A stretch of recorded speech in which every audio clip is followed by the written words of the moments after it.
All right, Pastor Chuck, it's good to finally have you on the podcast. I know I talked to you back in August. I've been wanting you to be on the podcast for a little while, so excited to be able to have you on. How you been? Been Good. pretty good? Yes, sir. Good. Got I to know you, have a newborn. yeah, I have a newborn at home, so that's been crazy. keeping you busy, I'm sure. Absolutely. No, that makes sense. So I thought we would kind of open up talking a little bit about who you are, because I think there's probably a lot of people in our audience, and like my brother Steve, for example, that doesn't really know much about you or like what you do, your story, things like that. So first off, like what are you doing right now when it comes to ministry? So I'm a Connect pastor over at West Florida Okay. Baptist Church. Okay. So what do you do typically with that? Like I think you said it has to do with um like you do like a lot of interpersonal stuff, a lot of things with younger people as well. Yeah. So the first thing is first impressions. So anybody that Okay. comes onto our property, someone that's greeting you, handing you a pamphlet, Okay. seats, getting you connected. I oversee that team.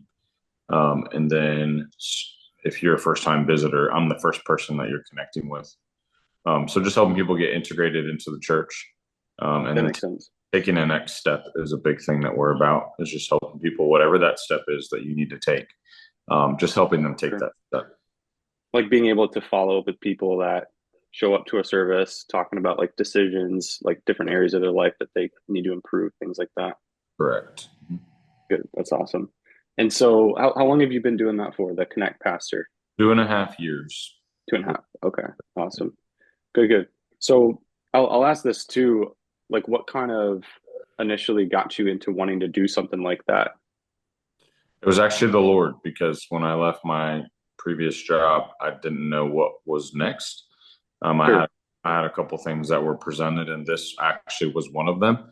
And it was not on my, like I say, it was not on my whiteboard of lists of things that I was praying about. um, Got I it. I had to erase the board and say, all right, God, what is it that you want me to do, and make it clear, and That makes sense. 2.5 years later, here we are. Got it. Does it make sense now, like looking back Oh in yeah, the last two and a yeah. half years? Every decision, every life, thing, every job, I know was for a purpose. Like when I first left PCC, Hmm. I know I was supposed to leave, and I know I was supposed to go in the military. I know I was supposed to get out of the military, and I know I was supposed to go back to PCC, and I know that I was supposed to be where I'm at right now. So like everything, like hindsight, looking back, you see Sure. where God's hand was in the decision making. Right. That makes sense. Like as long as that's your goal is to do what God wants you to do. Might not Exactly. make sense at first, looking ahead, but when you kind of just follow his leading, looking back, things are more clear. Right. I've seen that a little bit in my life, so that's always cool. Yeah. Steve, any questions you had for him real quick? Yeah, I'm just kind of curious. We've asked different people the same or a similar question to this, but when it comes to your journey in finding God's will for your life, I mean, obviously, I want to hear more of your backstory here in a second, but obviously, getting into ministry and such like that, do you find there's key indicators in finding God's will for your life? Is it more of like a hindsight thing where you're looking back and saying, "Hey, I know I was in the right spot looking back," but I think it also helps to know, hey, like what can young people gain as far as what does it take for them to know God's will, on the front end? Is it what would you say are some indicators, some things that have helped you in finding God's will, determining what move to make and when to make that? Well, if you were, a young person that I was talking to, and you were saying, hey, like I have these options, right? I don't know which one is, God's will. I don't know which one I'm supposed to do. This is what I would say. And I actually just said this to someone the other day. I said, list out the things and then pros and cons. Sure. And then pray over that list, and make sure that that's where God is calling you. Like me going into the military, I was like, God, if this is really something you want me to do, like you have to make it clear. And even though the door opened, I still prayed and said, all right, God, like I need peace on this is what you're calling me to do. And if you were saying, hey, I want to go in the military, like as soon as someone says that, the first question I'm saying is number one, that's where God has to be calling you, because if not, it's not a place that you need to be going into. Sure. Yeah. Sure. So let me ask you this as a follow-up. How do you see God's calling on somebody's life? Do you see it as like, a moment in time? Do you see it as like a consistent thing? Like how would you define a calling? I mean, I think it changes, right? Mhm. Like what I was doing, 10 years ago is not what I'm doing right now. Sure, Yeah. sure. What I was doing 3 years ago is not what I'm doing right now, Yeah, yeah, yeah.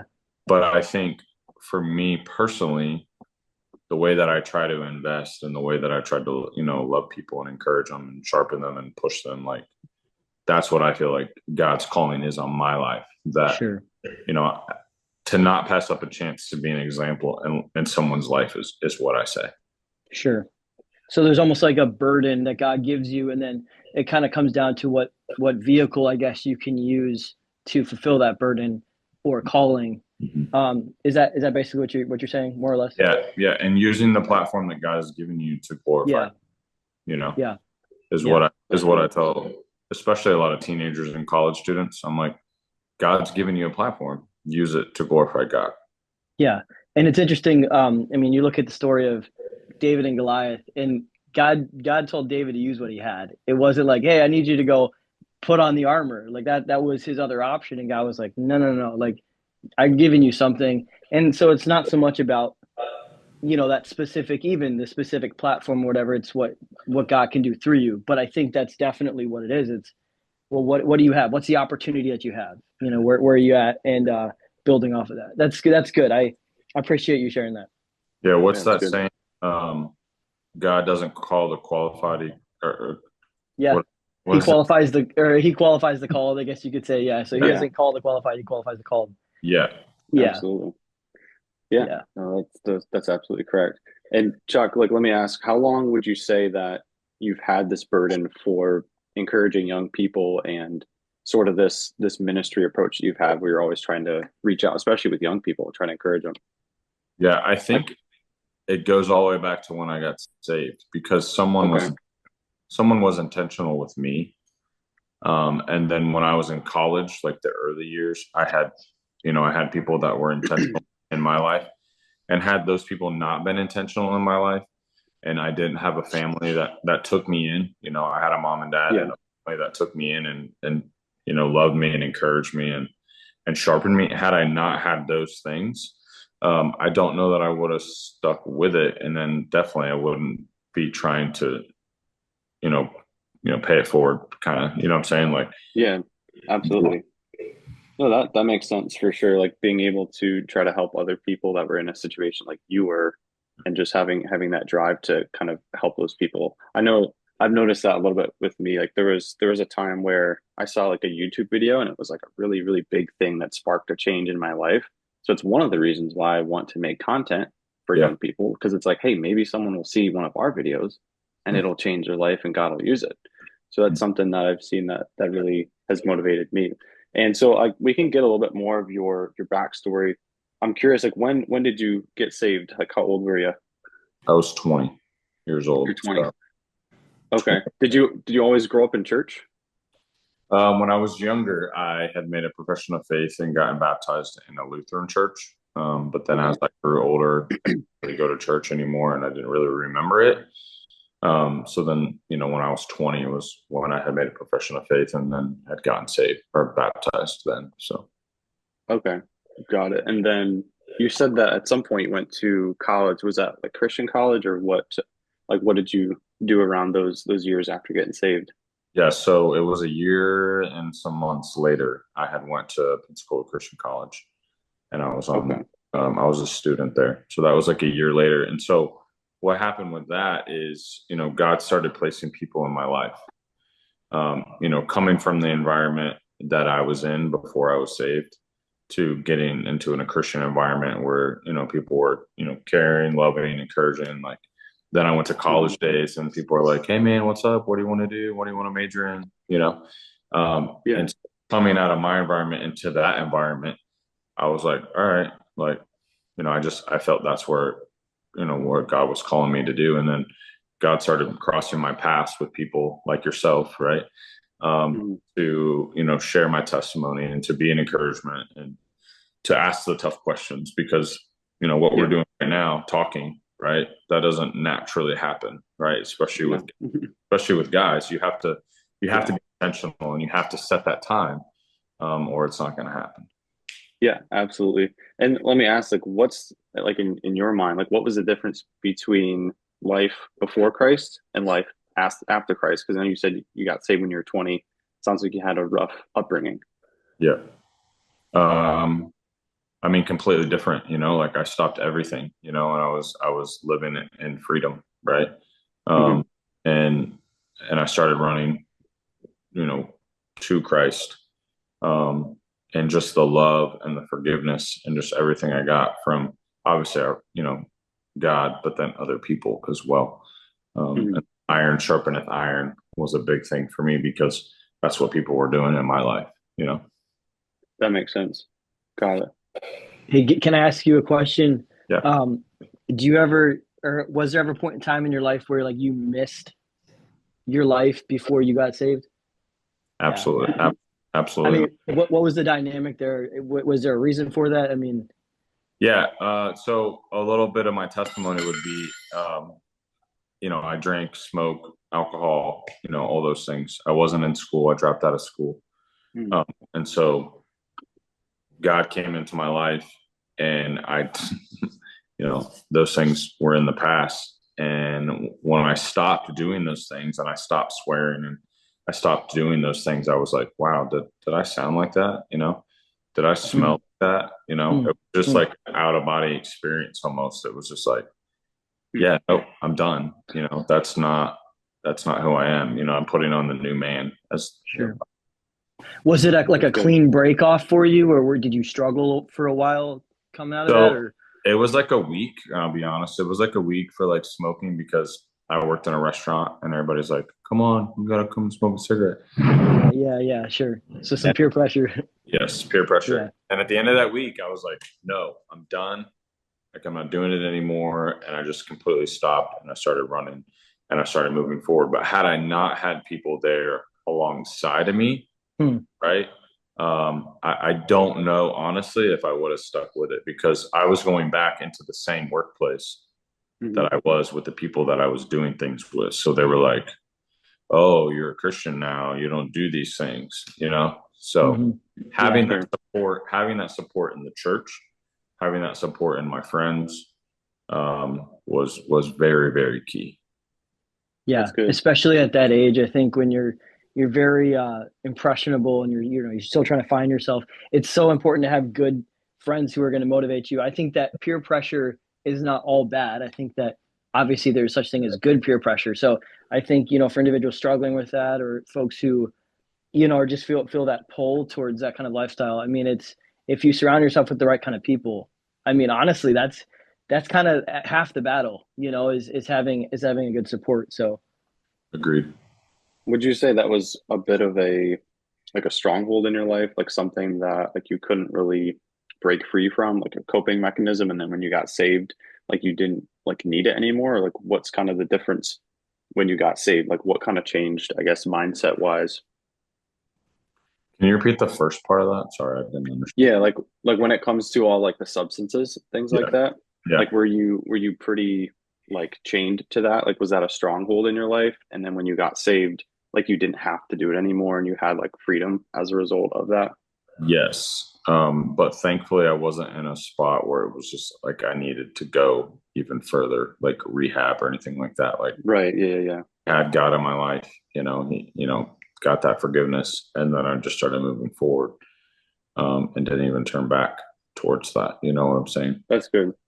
Yeah, that makes sense. I think a lot of people use it as a coping mechanism and they try to find like purpose and meaning like trying all these things, but in reality, that's just like empty, something that's not going to satisfy you. It's a substance. And so like that's something I try to encourage young people with because I think that like we're all searching for purpose and meaning and we're all searching for love, joy, and peace. And there's a lot of things that you could seek out to fulfill that need, but only Jesus is going to satisfy the desires of your heart and give you purpose and meaning to the fullest extent. So like anything else short of that is just going to be shallow and you're absolutely going to miss out. So that's something that I try to encourage young people with. So Yeah. Yeah, addiction is never really the problem. You know, it's the root cause to the addiction.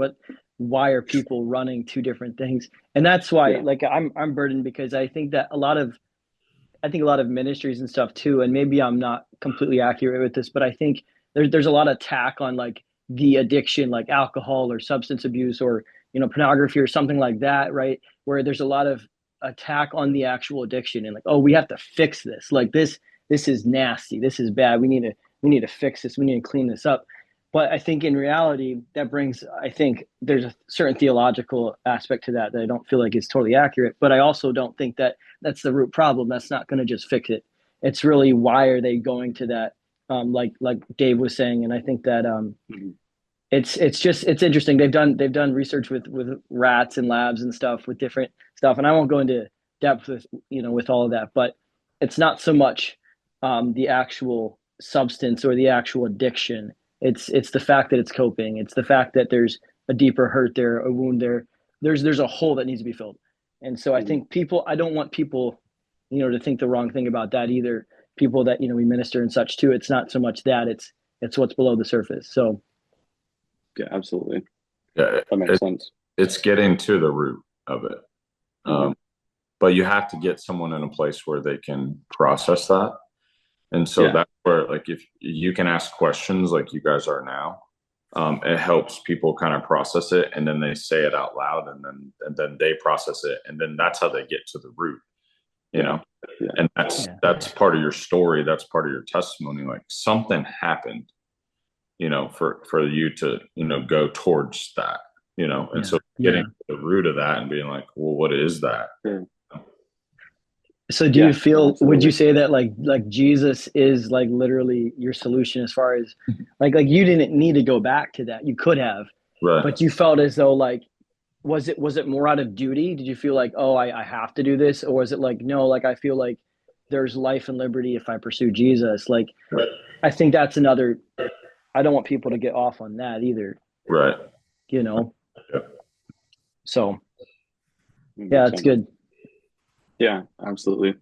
I know for me it's just like I feel like everyone's searching for the same things. They're just going about it a different way. So if you can help them to realize that like, all right, like here's what you want, I totally understand. So Right. it's like, all right, so here's all these potential things that you think could satisfy you.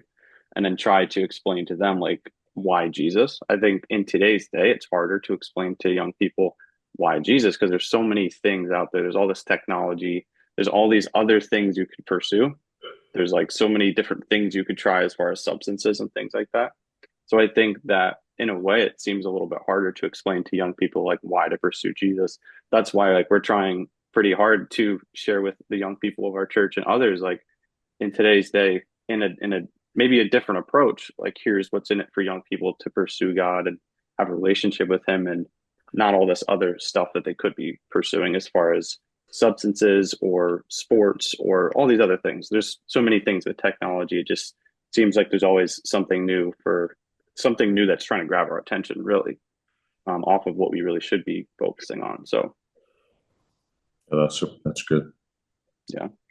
So when it comes to your story, got saved when you're 20 and life looks completely different for you and then not too long after that you went to college. And then I guess when did you feel like God was calling you to ministry? I know you said you went to the military, right?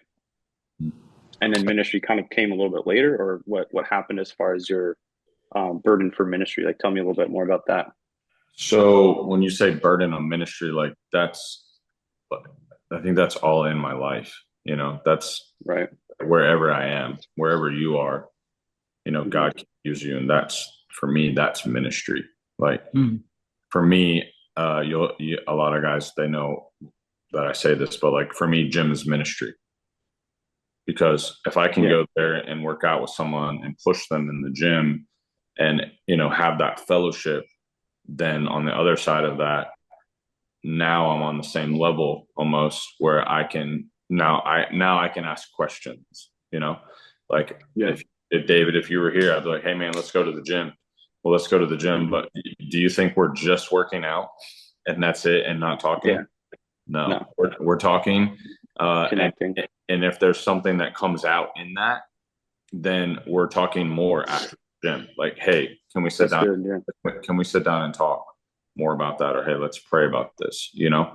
So I think the ministry side of it, you know, that one-on-one, that intentionality has always been there in college and then in the military. Like God opened up so many doors for me to be able to do what I'm doing right now and just sitting here talking with you guys and sharing stories um, all over the like on an aircraft carrier, 5,000 people, you know, um, sitting down in the gym. I've led a couple guys to the gym down here downtown Pensacola, Nice. like you know, just from those conversations and asking people like, hey, how are you doing? Like, how are you really doing? You know, Mm-hmm. So that's good. So you basically had that mindset like pretty soon after you got saved, like you started to pay attention to the needs of of others around you and trying to always reach out and things like that. Yep. I That's saw good. by being obedient, David, Mm-hmm. even like being obedient and answering God's call and saying, hey, ask that question. Mm. Go a little further, you know? Yeah. You don't know what's on the other side of that obedience is something that I always say because I've seen what's on the other side of that obedience. I'm just trying to help someone that we're encouraging and talking to like, hey, let me tell you some stories of what has happened on the other side of that obedience. Because a lot of people get stuck up here and they're like, I can't have that conversation with my mom. I can't have that conversation with my dad. I can't talk to my brother, you know? Yeah. But if you can share something with them and you can say, hey, you know, this happened here, here, here, you can, and giving them that encouragement to just be obedient and God will help you through it. Yeah, that's really good. I think so often I mean, myself included, I think we miss out on like what you said, what's on the other side of obedience, just because we want to be comfortable. We're too nervous or scared about what someone might think of us or what might happen. But I think that that's something I'm passionate about too, trying to like explain to people or help them see how taking those steps of faith is what's going to lead you on the adventure of a lifetime. Like, sounds like you've had so many cool stories. You've had a lot of really great conversations leading people to Christ in the gym. But like, that's not going to happen by just not opening your mouth and just doing whatever you're being comfortable with, if Yeah. that makes sense. Right. Like, in order to do those things, you have to be uncomfortable. And clearly you have. And that's why you've seen God use you so much. So just kind of trying to frame it in a way where it's more exciting and kind of trying to encourage them to push forward through the uncomfortable and emotional times. So that's really good. That's a big encouragement and kind of a reminder to me to Yeah. always do what I know God is calling me to do, no matter how I feel. So That's thanks. good. Yeah. Yeah. I really do love that definition of ministry that you just gave a few minutes ago. I think there's also a misunderstanding of, when you say ministry, it's like all full time, pastor and serving in a church who's getting paid and yada yada yada, or missions overseas, or Right. full time service. And I think that I love that definition because if you look at the life of Christ, I mean, don't get me wrong, Christ, I think made visits to the temple, and I think he worshiped. I think in a certain sense, yeah, he worshiped God, he prayed to God, and it wasn't that that wasn't connected, but at the same time, his ministry or his service was very it made sense. It was part of his lifestyle. He would meet people Yeah. going here, meet people going there. He would just communicate, and I think kind of looking at ministry is really just, yes, every member of the congregation should be ministering in a certain sense, but in a certain sense, it's really just intentionally obeying the leading of the Spirit and doing what He asks. Following up with somebody or reaching out to somebody, and it's not so much about like, oh well, I don't have time to do this. Like I need to make time in my schedule. How does that work? It's more just I think being intentional, and I know you kind of had mentioned that. It's really just saying, hey God, this is my week.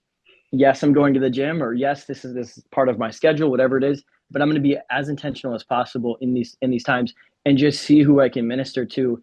And I think, yeah, God leads by opportunity. I really think a lot of times, and so when we take advantage of the opportunity, we see, hey, that makes sense. God, you wanted me to talk to that person or whatever. And so I love that. I love that perspective of ministry, because it's not like, just selective in a church setting, once a Mhm. week where we all worship God. It's like, no, this is a part of your lifestyle. That's how Jesus lived, is he Yeah, literally every day in and out, he was ministering to people, serving people on a very ordinary level. So I love that.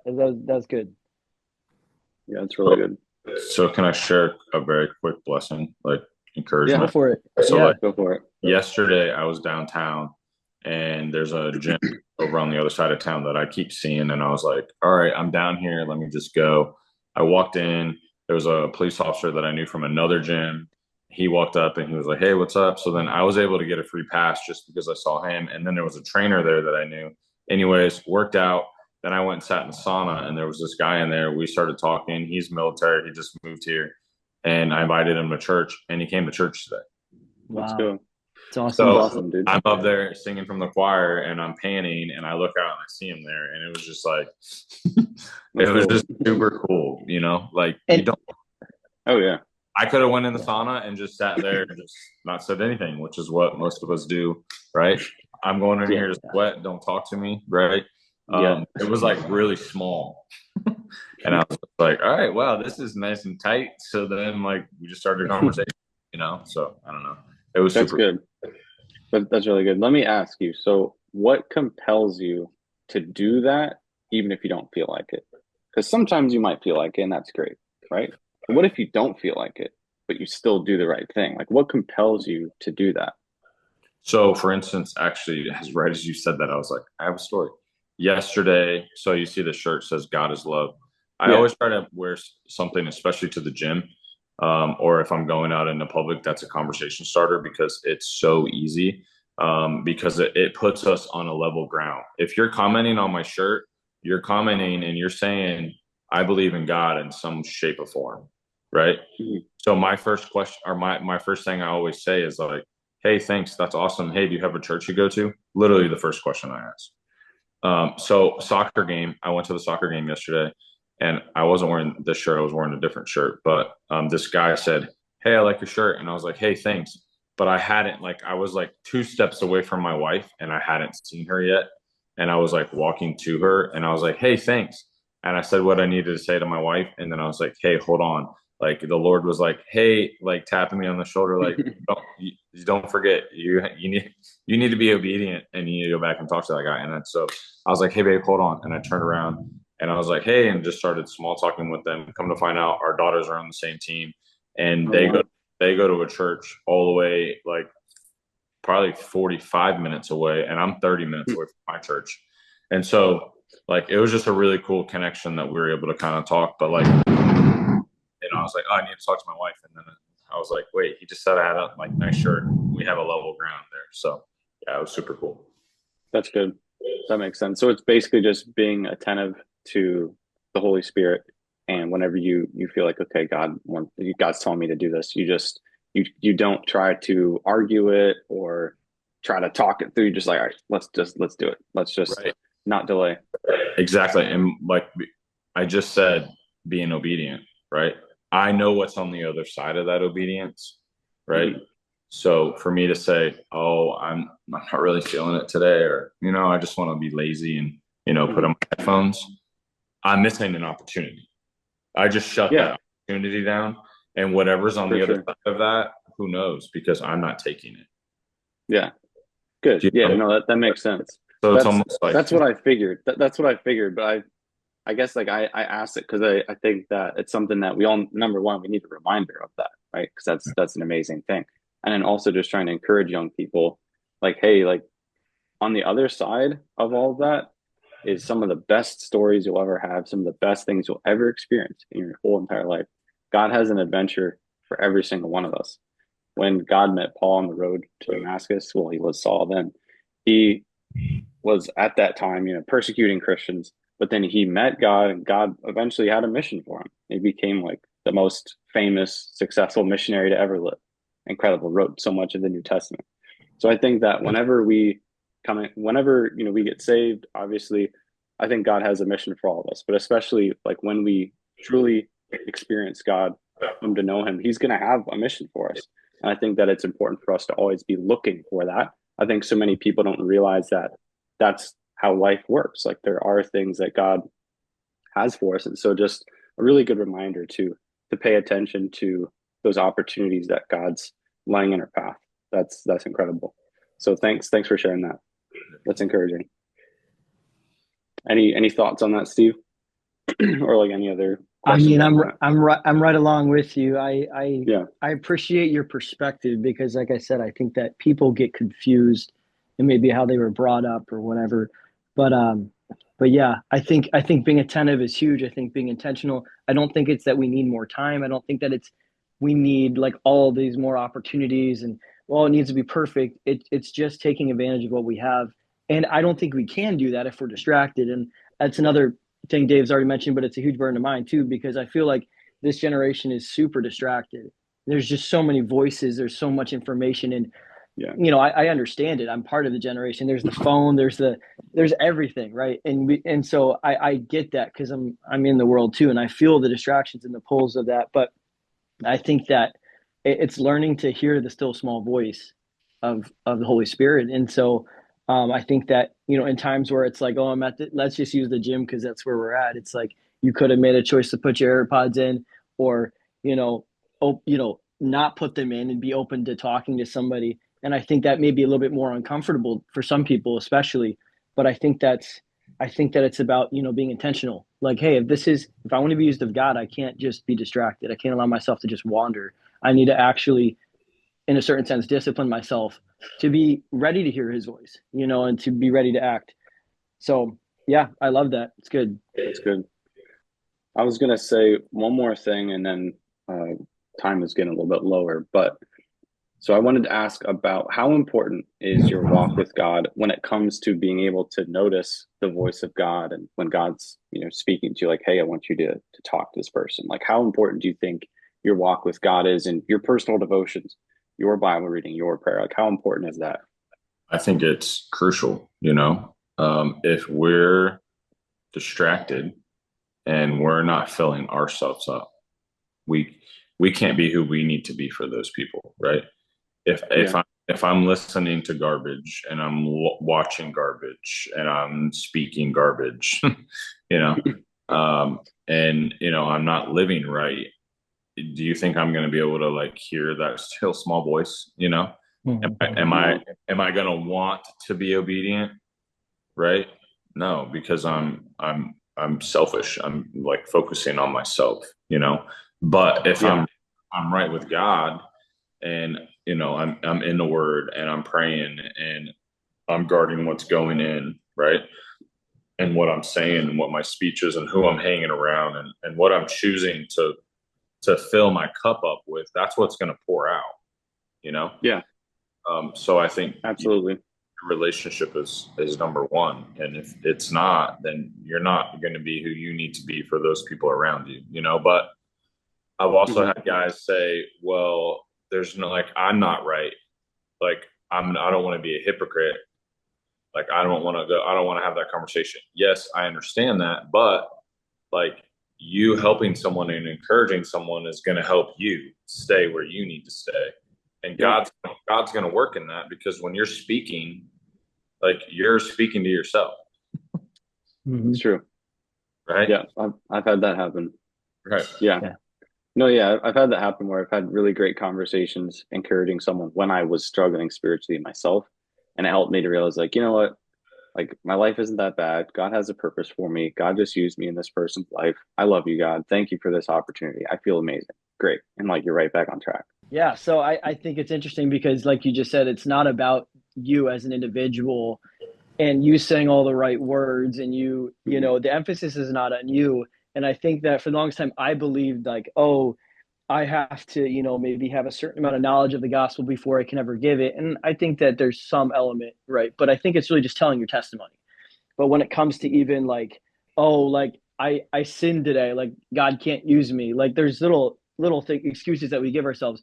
And Yeah. I don't know, the quote is, the greatest ability is availability.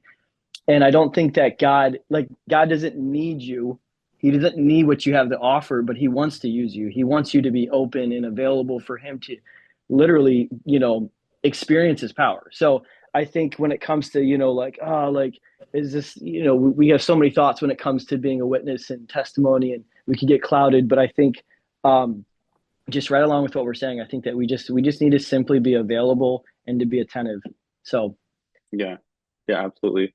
That makes sense. And Chuck, I was going to ask as well, any advice for younger people on how they can be more of a witness for Christ? Like maybe just something either like mindset wise or just like kind of your approach with how you do it, something that might be able to help young people out. I would say living it out, but then also like wearing things that are conversation starters or even a wristband or something like that. But living it out is a big thing. And then being intentional and asking the tough questions, right? Something that I always say is that's your brother, that's your best friend. Do you really know what's going on in their life? Have you asked them? Right? Because this is what we do. Yeah. We're like, hey man, what's up? Hey, how are you? Good. All right. How are you? Good. All right. Cool. See you. Yeah. yep. Like, you know what I'm saying? Like, did you tell me anything? Did you want to tell me? Like, did I really have time? You know what I'm saying? So there's some people who always make fun of me. They're just like, hey man, how you doing? How you doing? How you doing in here? How you doing in here? They're like impersonating me, and I'm like, Yeah. all fun and games until you're going through something. Yeah. But just living it out and asking the tough questions and setting time to do that, like That's good. maybe that's a conversation with a parent. Well, how do I do that? Hey, mom, dad, hey, can we sit down and talk? They're going to sit down and talk, right? Yeah. If it's your brother, like if I'm encouraging David, if I'm encouraging you to go talk to Steven, you're like, well, I don't even know how to have that conversation. Well, go out to eat, go work out, go do something that he likes to do and enjoy that fellowship and time. And then just say, hey, you got a second to talk, right? So Yeah. No, that's good. I know you encouraged me to do that in August. I've been working a little bit more on that. I think it's naturally harder to challenge people and call people out. Like it's not something that we're typically like, comfortable with, but I've started to enjoy it more because it's like, hey, if we're all in the pursuit of truth, which is the name of our channel, right? Then that's something that we need to do. Like that's something that God wants us to do with ourselves first and foremost, looking into God's word. It's like a mirror and having that close relationship with him so that we can see ourselves the way that God sees us, all the good, all the bad. But then also we need to be upfront with other people and call them out if they're straying from the Lord or if they're doing things they shouldn't do, things like that. And just like you said, just really caring about them and wanting to understand how they're doing. So I think that's super good and something that I think could be contagious as well. Like you mentioned, how you have people impersonate you and things like that. And in a way, great. It's like that's like in a way it's like flattery. Like imitation is kind of flattery, right? But like it's something that maybe is contagious and maybe in the back of people's minds, if you act that way, they're gonna be like, hey, like maybe I should be more like that. Maybe I should really try to, dig a little bit deeper into how people are doing, if that makes sense. that's good. Yeah. So just a thought there. Like you never know how things truly affect people. That's another thing. Like maybe I know for me, like there's times where I'm like, I talked to young people or I gave a challenge. I'm like, that went nowhere. That was terrible. But then later on, I'm like, oh wow, like this guy told me like, hey, like that really helped. Thank you for what you said. I'm like, oh wow, like God used me. So I think as long as your pursuit is on truth and just doing what God wants you to do, like God will take what you have and like the 5 loaves and 2 fish, like he'll multiply it. He'll multiply whatever you give him. So thanks for that. And then Steve, did you have a question about like young men, something like that? Did you want to ask me a question about that? Yeah, just I heard you have obviously, and through the conversation we've heard that you have a real burden for young men, and obviously that's something that we do as well. But what kind of ministry opportunities have you been a part of? What is kind of your burden behind helping men? I know that we kind of have our own burden and stuff as well, but I just wanted to hear a little bit about your burden and just kind of the necessity for godly men. Well, my dad passed away before I was born, so I never had that. in my life. I had different people that stepped into my life and, helped me with different things throughout my life. And then now I'm a father, right? Yeah. And I want to be the dad to my kids that, I didn't have. And there's a need for it, like I'm coaching a U12 soccer team, and, 3 or 4 of my boys, like split families, or, the list goes on. And, we're all, even just the 3 of us, we're all looking up to someone, we're all striving to be better. We're striving to, to be godly, to live out whatever that God has for us. There's a men's barn meeting that I go to every single month. It's the second Thursday of every month. And I love bringing, young men to that, and showing them servanthood, and being a light, and being a testimony, and being a hard worker, because that's a testimony every single time we leave. And this is not why we do it, but I always have some older men that come up to me and they're like, man, thank you so much for bringing these guys. Like, such a blessing. It's good to see them like serving and growing. And that's not why I do it, but it's showing them like, hey, like there's a need for that biblical, masculine man to step up and to lead by example. And that's tough, especially for young people, especially for young men that are getting pulled from every which direction. It's tough, but when you do that and you stand out and you lead and you use the platform that God has given you, then and being obedient, right? God's going to bless that, and God's going to honor that. So that's what I would say to that. And then real quick, David, like you had said, you spoke and you're like, I don't know if really anybody got anything. Like that's the obedience thing.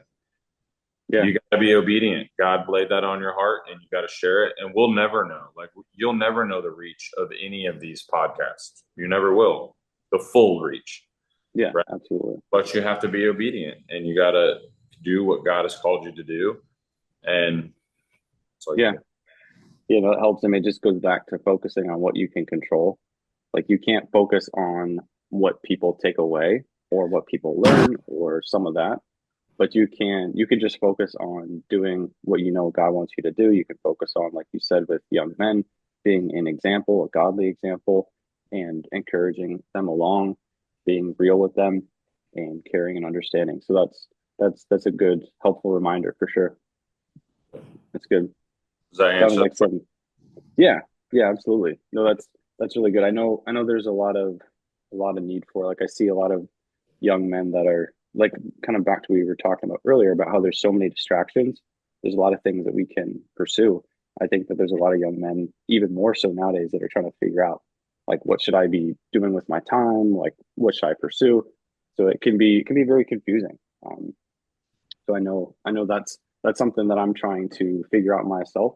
Like, okay, like, where should my focus be? What should I be doing? What does God have for me? Because then when I have a clear understanding of that, like back to what you said about filling up your cup first, then I can be able to pour into the lives of other young men more effectively, as long as my heart's right, and my relationship with God's where it needs to be. So that's good. Steve, anything else that you had, Steve? Any questions or things you wanted to add? Yeah. So you said you go to the gym, right? You go pretty regularly. So so what are you benching? Good question. It's not about the bench, bro. It's not about No, that's good. That's good. I think more than us. That's for sure. I look up to my dad a lot. He goes to the gym as well. He's almost 60, but he goes probably definitely more consistently than I do. But that's good. Yeah, I think working out's awesome. So especially for young men, we were talking about young men. Working out's awesome. So yeah, that's good. Absolutely. I think that it's easier to have. Excuse me. It's easier to have a strong mind if you have a strong body. Yeah. I think Absolutely. That they kind of come together. So I know some people say that a strong mind is upstream of a strong body. Like, if you work on your body first, you're able to have a strong body, be able to push yourself through difficulty, push yourself through pain, do things that you don't want to do. in return it's going to help you mentally and emotionally, which I thought is very interesting. And I think in my life I've noticed that a lot. Like when I push myself through different things, whether it's physical or other, it definitely helps to give me confidence in different things like that, just mentally. So that's good.